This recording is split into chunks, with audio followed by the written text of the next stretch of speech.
Welcome back everybody, and what I'm going to be talking about today is my military survival tin. Okay then, so this is my survival tin as seen on a few of the other videos. I talked about it when I was going through my bug out bag. I'll put a link onto the video here, and also when I was talking about the SERE survival pouch by Lofty Wiseman. And just to put that into context yet again, because people keep putting the same old comments on, all the actual main survival stuff is in here. So the fishing, trapping, fire lighting, all that sort of stuff, which we're obviously going to go through, is in here as opposed to the pouch. The pouch is just in addition to this. A little bit of history on this tin then. So unlike a lot of people that you see on YouTube talking about their survival tins, I haven't put this together to go into my backwoods for the day and pretend I'm Johnny Rambo and running around the woods killing deer and stuff. Okay, this was built for service in the army. So I served for 25 years in the parachute regiment, 12 years of that in the Pathfinders.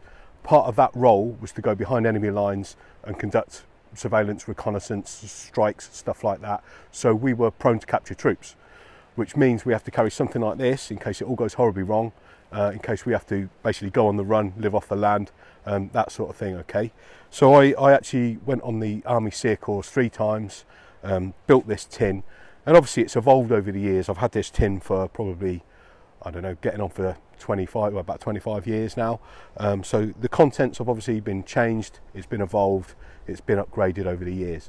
But yeah, so I built this tin for that course and then for service during my time in the Pathfinders, and I've carried this all over the world. So in the jungles of Brunei, Borneo, Kenya, and then operations places like Afghanistan, Iraq, Kosovo and Macedonia. So just a little bit of history on it there.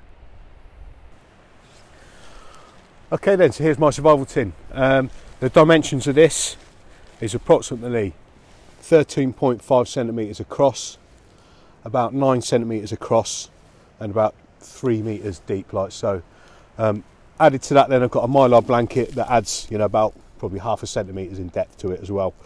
Obviously that's outside of the tin itself, but it's held nice and compact by those Ranger bands, and I think it's a really useful addition to have with your kit if you haven't got one inside. Obviously putting this inside would take up a lot of space, but this provides in the first instance cover for a casualty. So if you've got a hypothermic casualty, or if you're a casualty yourself, then that's going to help revive that casualty, and you can obviously make a shelter out of this as well, an improvised shelter. So that's the first thing, is the mylar blanket. So that's down there, and then the next thing is the actual Ranger bands themselves of rubber. So that's a great resource there for fire extending, and obviously you could use it for attaching things to your kit. You can use it for bodging stuff as well. So they're quite versatile too. The tin itself then, this is from a DEMS kit from what are called grip switches, so a means for initiating explosive devices. And after DEMS days we used to basically take the empty tins, take all the sort of packaging out of them and use them for survival tins. Reason being, they're a little bit sturdier than a tobacco tin, a little bit bigger, and they come in military colours, so they're not as shiny and stuff.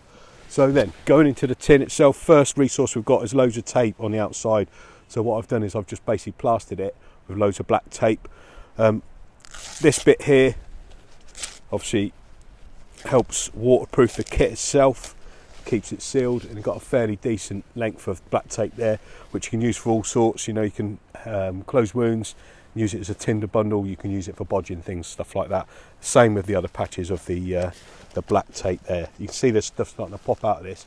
It's compacted so well. I've used every square millimetre of space in here that it's kind of jumping out as soon as I open it. So the tin itself can be used as a resource as well. You can use that for boiling a small amount of water in, for purifying water, and you can also use the shiny surfaces on the lid as a signalling device. But going into the tin itself then, what we've got, first thing on the lid itself here, we've got a hacksaw blade, which is obviously great for cutting through things like padlocks. You can use it for your more sort of intricate parts of making traps and stuff like that as well. So that's just taped on there. Just going to take that off. And then underneath here what I've got is a couple of large bore needles, so used for repairing and making stuff. So a couple of fairly large needles there, and they're just taped to the lid. And then underneath here, I've also got a couple of padlock shims. So these are for getting through padlocks if you need to get into an area or get out of a escaping area. And these are from Jacobite Solutions. Quite a handy bit of kit, and they're quite flat. So in the tin itself here, then what we've got is a wire saw, so commonly known as a commando wire saw, and I've left the actual rings on. Some people take the rings off. Personally, they're quite flat and they don't take up much space. Personally, I just leave them on, but you can take them off if you want to try and save a tiny little bit of space. Next thing I've got is some bank line. So this is really good kit. I've got about 20 feet worth of bank line there, and as you can see, it's kind of flat. I've squished it flat in the tin, and that's a great resource for everything. So there's your cordage. Next thing I've got is some wire. So that's used for making stuff, that sort of thing, plus also making your snares for catching animals for trapping. Going on from the trapping side of things, then I've got a very compact fishing kit, and I've got all the stuff in there that you need for catching fish. So there's lures, hooks, weights, line, all that sort of stuff's held within that little bag there. Next thing I've got is a packet of matches from the MRE packs. So these are they're not waterproof, but they're water resistant, and I've put them in their own little plastic bag as well. So if I wanted to kind of throw them in my pocket whilst I was doing stuff, then there's a little bit of extra waterproofing for them there. Okay, next thing is a couple of little scalpel blades. Okay, so they're actually still sterile in the packet, so if you did need to do any kind of minor surgical stuff like cutting away dead skin and that sort of thing, then they're still clean. Things like cleaning up blisters and all that as well, they're handy for that. And you can obviously use them for doing things like skinning rabbits and all that sort of stuff as well. So 2 little tiny blades there. Next thing I've got is some safety pins. So just a handful of different size safety pins. They're useful for all sorts of stuff, aren't they? Especially for bodging and fixing things. Okay, then we start going on to the more dodgy side of stuff. So we've got a tampon there, okay? Now, that's not if you've been captured and you need to give yourself a bit of first aid after the jailer's been a bit too friendly with you. What that's for, it's for firelighting, okay? So a tampon's the most compressed sort of cotton wool you can really get, and it's in a really small package, obviously waterproofed in that package as well. So actually really good for tinder, not that sort of tinder. Okay, ferro rod and striker, so just a nice little compact one of those. You can probably see I've used that a fair bit, that one. Whilst I was on my courses, that's probably the only thing that I actually got to use out of all this kit when I was on my courses, because you're on the run and you don't get the chance to really do much trapping and fishing and stuff. But yeah, obviously a great bit of kit for starting fires. Okay, these 2 little things here then, these are called fire plugs. So more stuff for the fire. Great for getting fire started there. You basically separate out the fibres, and they're great for getting fires started as tinder, basically emergency tinder. Even more stuff to do with fire then. Obviously fire is a great resource for loads of stuff. Everyone that has done any survival knows that. Purifying water, keeping you warm, signalling, etc, etc. So that's why it's quite a high priority for fire in here. So a candle, just a normal candle, and yeah, once you've got that wick lit, it's going to keep on burning, isn't it? Which means it's easier to keep that flame going and to get your tinder bundle lit. Obviously you can use that for a little bit of light as well if you was in a dark area, and in Arctic conditions, people use that sort of thing for raising the temperature ever so slightly within your snow cave or wherever you are. Okay, I've got a couple of those little compact towel things that I showed in a previous video.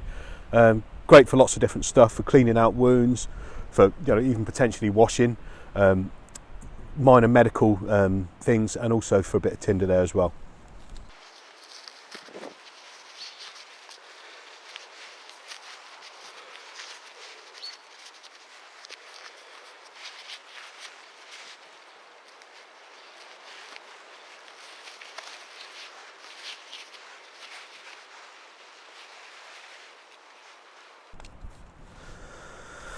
I've got a whistle there, great for signalling. obviously emergency whistle.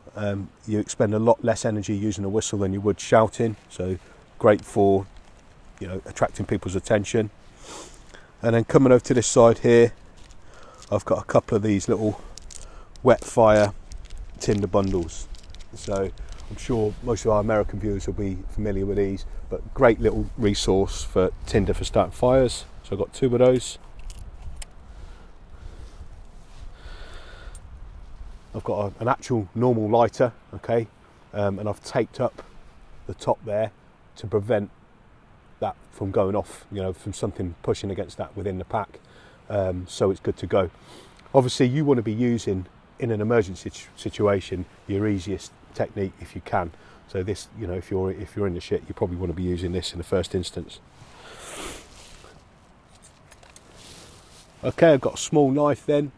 This is a little Gerber paraframe, and basically it's quite a decent sort of solid blade, really nice and sharp, and it's the smallest sort of knife, well, sort of the biggest knife you can fit in this kit, really. So it's a nice compact knife, but with a decent blade and fairly solid. So that's why I've put that in here. You could reduce the size of it ever so slightly by maybe taking off the clip on the side here. I haven't done so, but yeah, you know, you could save yourself like a few millimeters there if you was really tight for space, which you generally are in these kits, but I didn't want to sort of wreck the knife.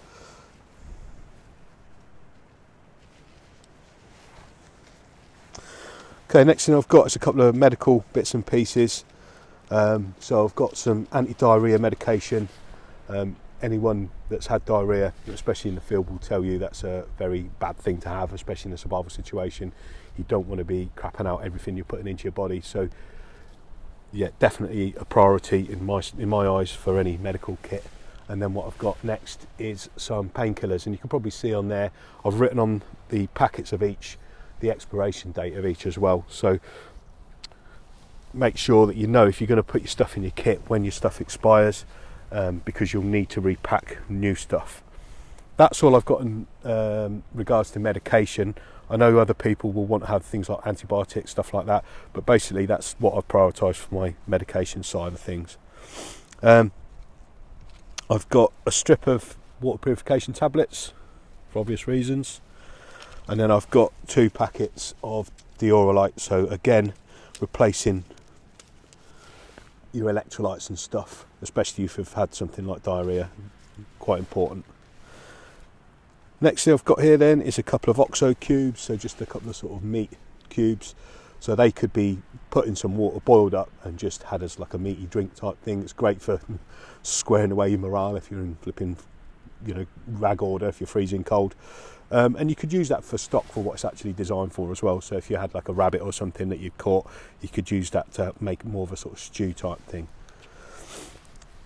Okay, I've got some Kevlar cord here.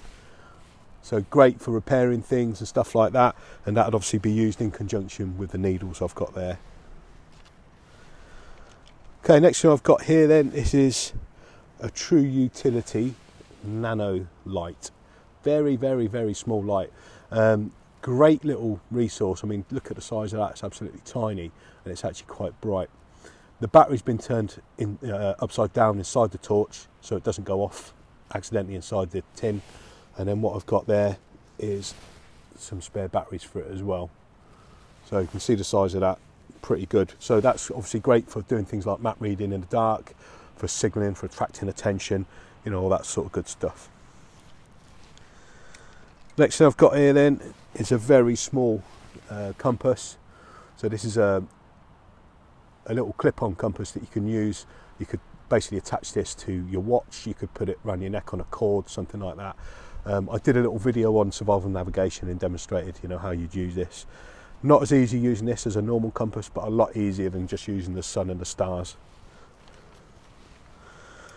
Okay, next thing I've got in here then, this is an interesting bit of kit. This is called a Fred. So the official name for this is a field ration eating device, but the Aussies, who these are issued to, generally call it an effing ridiculous eating device. Okay, so it's got like a little spoon on the top end here, and then it's got a tin opener at the bottom here. So for the size of this, it's really flat, as you can see there. It's quite a handy little tool to have in your kit. Next thing I've got is some medical bits and pieces. So I've got a whole load of like plaster type stuff, strip, so you basically cut it to size for what you need, different types, use them for dressing blisters and all that sort of stuff as well, which would be really, really important if you were on the run, if you was on the move. You need to keep your feet in good order, and blisters can really knacker you up actually. Also, I've got some wound closures there, so the old butterfly suture type things for closing wounds. And then there's a few more wound pads in the bottom, so 2 more wound pads there, again for just keeping your wounds, any injuries you might have, dressed, free from infection, that sort of thing. Next thing I've got in here is a razor blade then, so another little cutting device, obviously very, very sharp. It's always good to double up on things like cutting devices, so that's in there, and again it's, you know, that's going to be pretty clean inside that packet, it's not opened.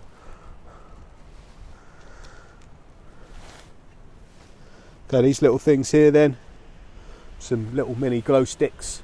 These are sort of things you see fishermen using and stuff, so good little low light source for signalling, maybe marking something, or even fishing as well. Now then, this is an interesting item. A lot of people probably might not have seen these in survival tins before, but these are the attachments at the top of suspenders. Okay, so the reason why I've got those in here is if you were making a little improvised shelter, what you can do is you can undo the clip like that and then clip it onto the material and then tie it off with cord to this point here.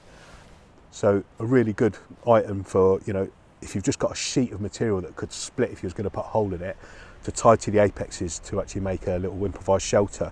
And yeah, you can put a stone in, you can tie it around and tie the string or whatever, the cordage around a stone, but this is an instant fix, and it's probably a little bit more of a sort of permanent sort of fix than just putting a stone in there. A little bit more of a better solution. Next thing I've got is a Fresnel lens. Okay, so a means of starting fire using the sun's rays if you're in a hot environment. Obviously it wouldn't work too well here in the UK at the moment, but in the summer it may do, and especially if you're in, you know, overseas, somewhere like Iraq or Afghanistan or wherever, then that's going to work great for getting a fire started if you needed to.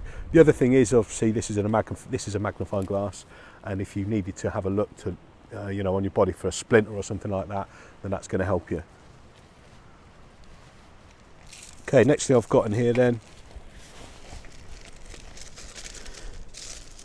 is some tin foil. Now this is obviously great for lots of good stuff, and that's it half folded out there, so it's a fairly decent sized piece of tin foil, so you can use that for cooking things in like meat and stuff like that. You can also use it as a signalling device. You can see that that's, you know, reflecting the sun's rays quite a bit there. You could even use it for potentially making like a bowl or something for putting water in, things like that. But there's loads of good stuff you can use that for there. Okay, last thing in the tin then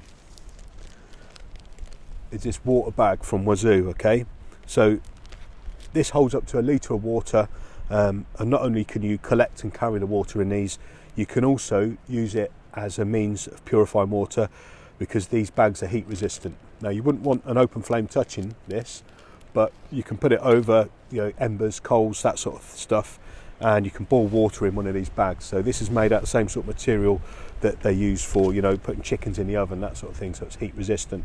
The grey bearded Green Beret did a great little video on how to use these.